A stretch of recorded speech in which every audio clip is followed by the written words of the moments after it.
ছবি রাখবো আপনাদের সামনে। বিজেপি এবং সিপিএম এর মধ্যে সংঘর্ষ উত্তপ্ত হয়ে উঠল আগরপাড়া। সংঘর্ষে জড়ালেন দুপক্ষের বেশ কয়েকজন আহত হয়েছেন।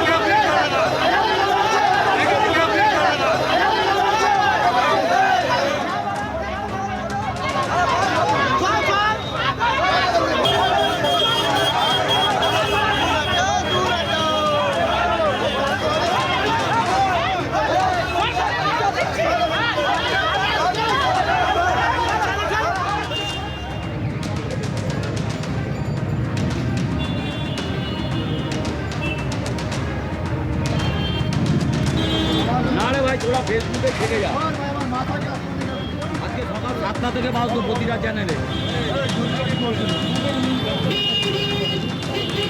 ছোট করে কর, ছোট করে করবি, একদম কাজগুলো নিবি দোতলায় আছে। সমীরণ পাল আমাদের প্রতিনিধি রয়েছেন আমাদের সঙ্গে টেলিফোন লাইনে। সমীরণ, ছবি দেখাচ্ছে আমরা, পুলিশ আসে ঘটনাস্থলে, পরিস্থিতি নিয়ন্ত্রণে আনার চেষ্টা চালায়, কিন্তু কি নিয়ে সংঘর্ষের সূত্রপাত, কি হয়েছিল? দেখো, গতকাল আগরপাড়া রসুলপুর বটতলায় সিপিএম এর দলীয় কার্যালয় এবং দীর্ঘদিনের পুরনো দলীয় কার্যালয় আচমকায় সিপিএম এর অভিযোগ যে বিজেপি আশ্রিত দুষ্কৃতীরা সেই পার্টি অফিসে ভাঙচুর চালায়। শুধু তাই নয়, এই সিপিএম পার্টি অফিস লাগোয়া একটি বাম শরিকদল আরএসপির একটি দলীয় কার্যালয় রয়েছে, সেখানেও হামলা চালানো হয় বলে অভিযোগ। এই সিপিএম পার্টি অফিসের দলীয় কার্যালয়ের যে জানলার কাঁচ সমস্ত ভেঙে গুড়িয়ে দেওয়া হয়। এই ঘটনার প্রতিবাদে গতকাল গভীর রাত থেকে সরবন সিপিএম কর্মীরা তারা এলাকায় বিক্ষোভ দেখান। পরবর্তীকালে তারা থানায় যায়, ভোলা থানায় গিয়ে লিখিত অভিযোগ দায়ের করেন এবং দোষীদের দৃষ্টান্তমূলক শাস্তি দাবি করে। এবং তাদের স্পষ্ট অভিযোগ ছিল যে বিজেপি আশ্রিত দুষ্কৃতীরা তাদের দলীয় কার্যালয়ে ভাঙচুর চালিয়েছে। এটা পানিহাটি বিধানসভার অন্তর্গত, উসুমপুর বটতলা ভোলা থানার অন্তর্গত। আর আজকে এই ঘটনার প্রতিবাদে সকালে সিপিএম সমর্থকরা ওই এলাকাতে এই দোষীদের গ্রেপ্তারের দাবিতে তারা মিছিল করতে থাকে। সেই সময় সিপিএম এর অভিযোগ, মিছিল শেষ হওয়ার মুখে আচমকাই বিজেপি কর্মীরা তাদের উপর চড়া হয়, তাদেরকে মারধর করে, দলীয় পতাকা কেড়ে নেওয়ার চেষ্টা করে।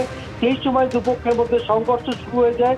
সংঘর্ষে দুপক্ষের বেশ কয়েকজন জখম হয়েছে। বিজেপির পক্ষ থেকে মন্ডল সভাপতি সহ বেশ কয়েকজন জখম এবং তাদেরকে প্রাথমিক চিকিৎসার জন্য সাগর দত্ত মেডিকেল কলেজ হাসপাতালে নিয়ে যাওয়া হয়। এবং ঘটনার খবর পেয়ে ঘটনাস্থলে ছুটে আসে ভোলা থানার পুলিশ, র্যাব এবং কেন্দ্রীয় বাহিনী মোতায়েন করা হয়, যাতে এই ঘটনাকে কেন্দ্র করে আর কোনো নতুন করে উত্তেজনা না তৈরি হতে পারে। এবং সেই কারণে রীতিমতো উত্তপ্ত হয়ে ওঠে পরিস্থিতি। এই ঘটনাকে কেন্দ্র করে এখনো পর্যন্ত পুলিশ কাউকে গ্রেপ্তার বা আটক করতে পারেনি। তবে সিপিএম এর স্পষ্ট অভিযোগ যে তারা শান্তিপূর্ণভাবে মিছিল করছিল, যে মিছিলে অতর্কিতে হামলা চালায় বিজেপি কর্মীরা। বিজেপির পক্ষ থেকে দাবি করা হয়েছে যে মিছিল করার নাম করে সিপিএম কর্মীরা সংঘবদ্ধ হয়ে তাদের উপর ঝাঁপিয়ে পড়ে, তাদের উপর হামলা চালায় এবং মন্ডল সভাপতি সহ তাদের বেশ কয়েকজন জখম হয়েছে। এই ঘটনার পর এলাকায় যথেষ্ট উত্তেজনা রয়েছে, র্যাব মোতায়েন রয়েছে, কেন্দ্রীয় বাহিনী নামানো রয়েছে।